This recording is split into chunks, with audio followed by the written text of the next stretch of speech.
shift your perspective on category creation from winning by putting a new label on something to really about how are you creating a market conversation that you're going to have a dialogue that's a value add for both you, your customers, the pundits, whoever you're engaging. You are listening to the Business Leadership Podcast with Edwin Frondozo. Good morning, good afternoon, and good evening, biz leaders. Welcome to another episode of the Business Leadership Podcast. I'm your host, Edwin Frondozo, and today we have a special guest who is no stranger to the concept of category creation and market conversations. Our guest is Scott Brown. He's the partner and head of platform at Cervin Ventures. He has over 20 years of experience in marketing, has worked with both startups and leading tech companies such as Facebook, Google, and Cisco. He has very unique insights into the marketing challenges companies face at different stages in their growth. In today's episode, Scott will share his thoughts, his insights on the long-term effort and value of creating dialogues with customers and pundits. We'll delve into actionable advice for business leaders to shift their perspective on category creation and focus on creating valuable dialogues. We'll also discuss the importance of grit and understanding that not all category creation efforts may succeed, but having this customer-centric approach can still lead to high-quality sales and marketing outcomes. So without further ado, here we go. Welcome to the Business Leadership Podcast, Scott. Thank you, Edwin. Great to be here. Scott, with over 20 years of experience in marketing for startups and leading tech companies, how important do you think creating new categories is in today's business landscape? Yeah, really great question. Actually, I'm getting a lot more of that again recently. This kind of notion of category creation kind of seems to go in cycles, maybe in tune with the economic cycles. I'm not quite sure, but I think first off, let's define a little bit of what we mean by category creation. It's where you're coming up with a new label or framework for some bigger problem and solution that is happening in society, in economics or whatever. Good examples or historic examples of that is think like HubSpot with inbound marketing or Airbnb with their original community-driven hospitality tag, as they were trying to put a label on what they were actually doing so people knew how to talk about it. In terms of its importance, I have to say that I don't think it's critical or important because that would imply that it should be on everybody's to-do list. And I believe category creation is really lightning in a bottle. It's magical if you can pull it off. It creates a really defensible moat for your company in terms of going forward if you can pull it off. But it's not something that you can just project manage your way into. And it's not something you have to do. It's something you can't necessarily force by just spending a lot of money or time on it. It's really about capturing a moment and requires in many ways the entire company, not just marketing, to get behind a new way of doing things. Because you're really talking about aligning some economic, social, political, cultural trend that's happening that people haven't quite figured out yet. And then saying, here's the problem or area this is going to create, the opportunity this is going to create 3 to 5 years from now. And then putting yourself in that context and saying, here's why we're building the things that we are, or here's why this company exists, and just watch. This is going to play out in real time. That's fascinating, Scott. For those business leaders who are now considering category creation for their companies, but feel hesitant, is there a specific moment or sign they should look for? Or would you say it's more about adopting a category creation mindset rather than waiting for the perfect timing? 100%. So one of my favorite quotes is from Dwight Eisenhower when he was planning the D-Day invasion, which was, plans are useless, planning is everything, right? So the notion is your plans are absolutely going to fall apart. Something will happen and it doesn't go the way you thought, but the art of an act of planning, going through every little step of the process, allows you to figure out what the levers are so that when things happen, as they inevitably will, you know how to pivot and change, right? So I really believe that category creation in some ways is a journey, not a destination. So that going through the process and the planning and thinking across the organization will set you up to have it be more likely you can create a new category. But even if you fail, doing all these fundamental basic things will yield high quality marketing and will yield high quality conversations with your customers. So you should absolutely do it, but you shouldn't be fixated that, oh, I'm going to create the next moniker that everybody is going to use, because it's unlikely that's going to happen. That's the lightning in the bottle. When it happens, and if any of you have ever been in a situation like that, you just know it. And it's like, it is electrifying. 9 times out of 10, it's not going to work. I'm curious, Scott, how do you connect specific data points to demonstrate success factors in a top down approach? Are there key examples that effectively showcase these data points internally and externally, confirming that a company is moving in the right direction? Yeah. So, I guess a classic example from early on in my career is I worked at Cisco, Hmm. and had the opportunity to work with John Chambers, who was CEO at the time. And he was trying to take Cisco from being known as a routing and switching company, talking about essentially speeds and feeds of technology, like it's getting faster, getting cheaper, all these things, to what happens when everybody has access to the internet, right? And so he actually sponsored a study to try to measure the productivity impact of internet technologies on the US economy. And then eventually we replicated the study in the EU and things like that. And his whole focus was, you know what? It's not about Cisco. It's about how the internet is changing the way we work, live, learn, and play. And let me try to quantify that so we can have a conversation about what happens next. And because Cisco is kind of the backbone of that entire internet, eventually you're going to buy more Cisco gear, routers, whatever, right? So um, he spent a lot of money, a lot of time, and a lot of his own personal attention to figure out the broader context and being able to provide those data points of what was actually happening. And I remember I was very fearful because I was a junior analyst at this point, and in a review session with John, which was very, humbling.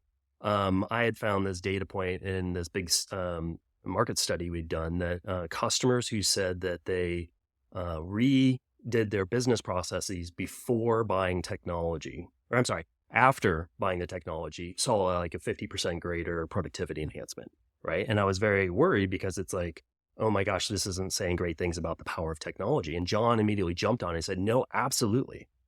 This is perfect because I want to tell customers before you buy my gear, you need to go figure out how your business really runs and see if my gear is going to be right for you. I'm paraphrasing. He had a very much more elegant way of putting it because that gave more credibility.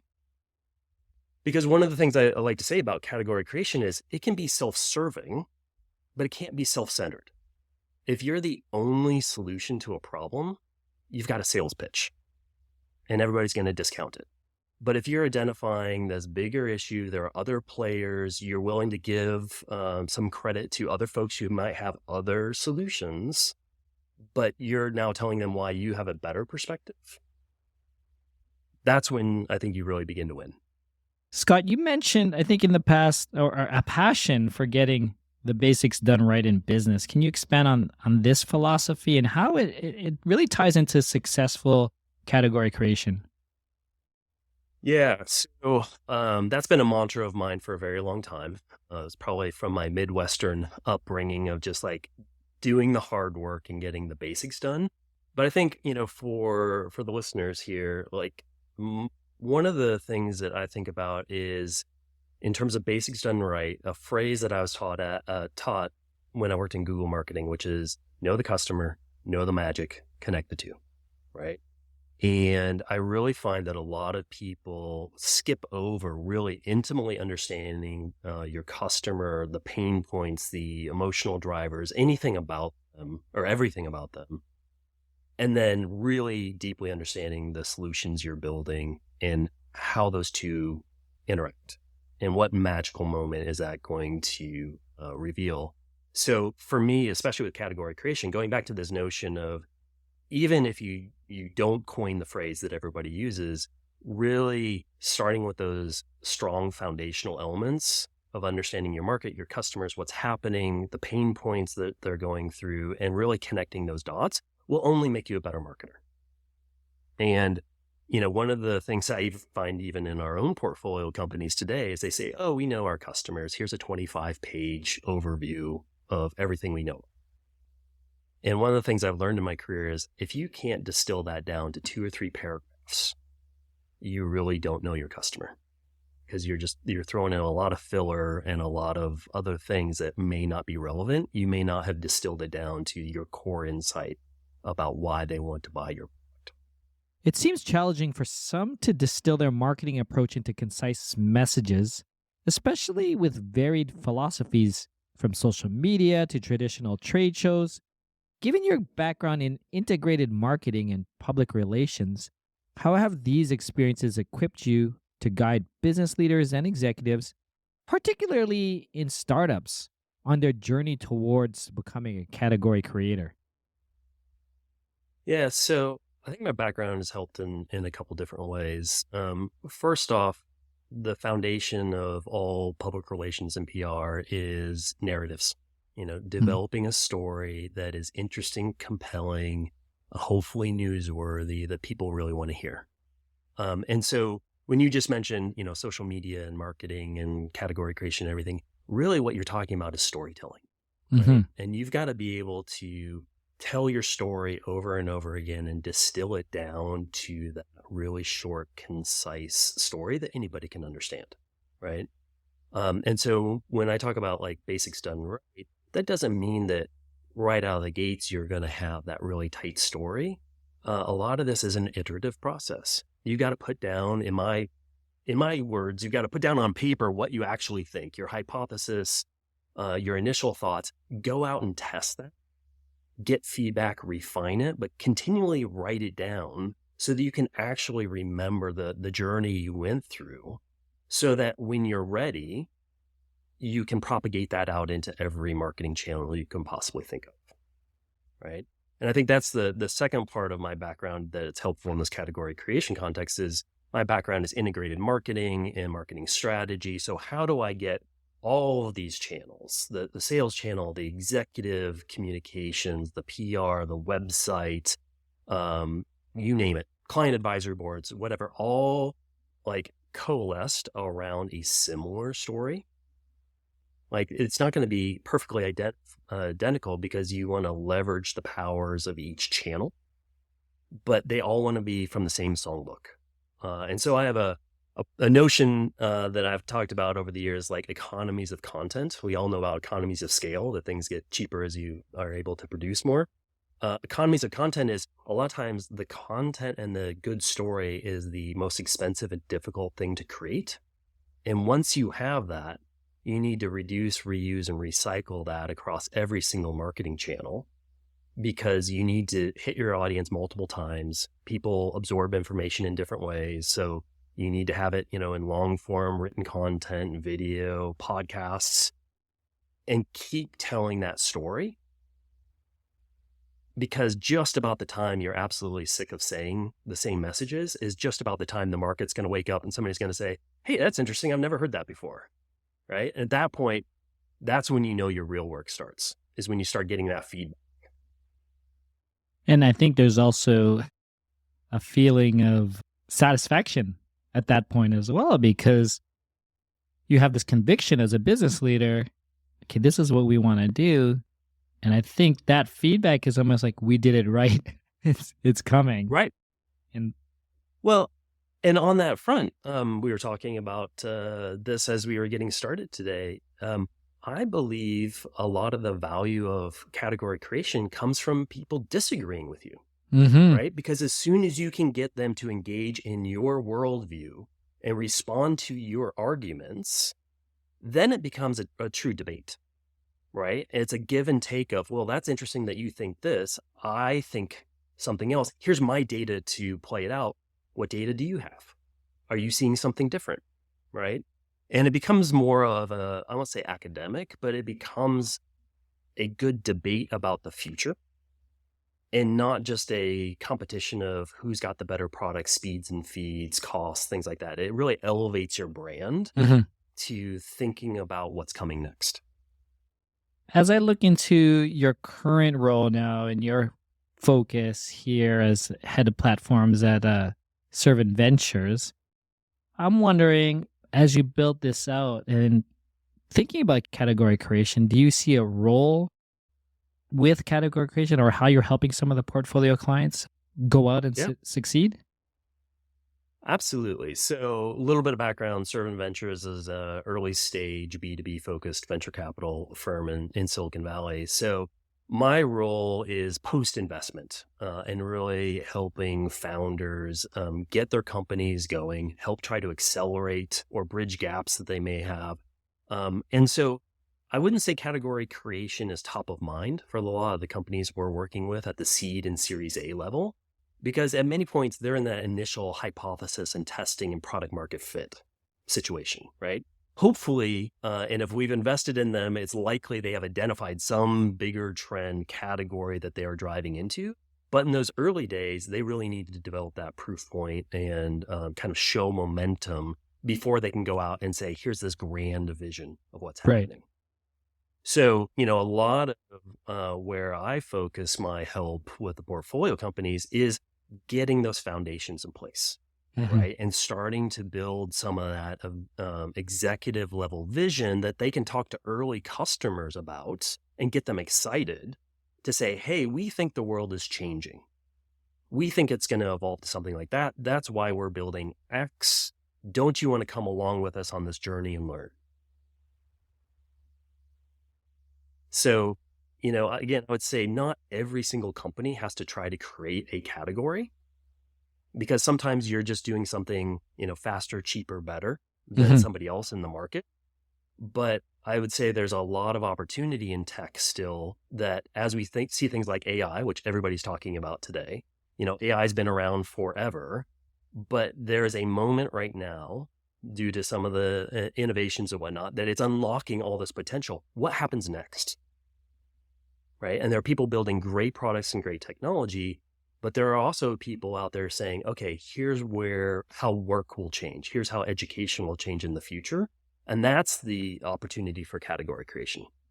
Yeah, I mean, we're definitely in exciting times, especially with the advent, or at least the commercialization and the of AI coming out there. And I assume there's a lot of companies that existed before ChatGPT, but these lightning strikings happening, and those who are set up properly it's happening, and people are coming in to do it faster, cheaper, or through very specific categories as well. I'd love it if you could share any exciting updates, milestones, and even product launches at Cervin Ventures that highlight your focus now. Yeah.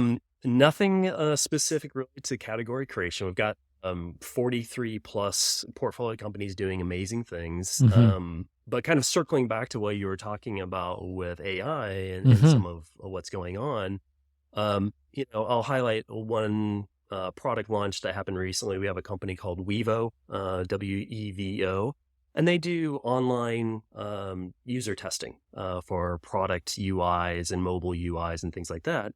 And initially, it was essentially how do you do a faster and cheaper and better focus group? And how do you really get feedback from your customers on whether a website UI is working or not, which is by itself a really big deal. Because if you think about it, there's like even in just say e-commerce, which is a $9 trillion business, it's estimated only about 10% of website UIs are tested. And so imagine what would be able to happen and the better user experience and potentially greater revenue companies could get if they tested every design. Well, that's Wevo's core business, right?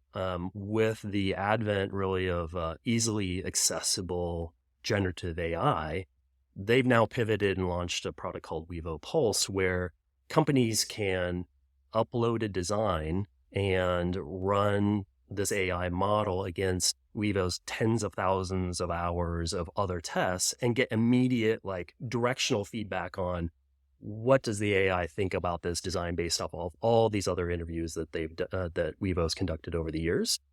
And it just makes it that much faster and easier for marketers, for product people to test a whole bunch of ideas or ideas that they didn't have the time or money to run a big study on, but like they can get that directional feedback. And in many ways, that's translating into kind of category creation because now what happens when you can give this tool to everybody that used to be locked away with a UX UI team, Mm-hmm. and it can run in a matter of minutes, not weeks, right? And so we haven't gotten down to the point of like talking about category creation, but that's the kind of unlocking lightning in a bottle moment when you're like, hey, something different is happening here.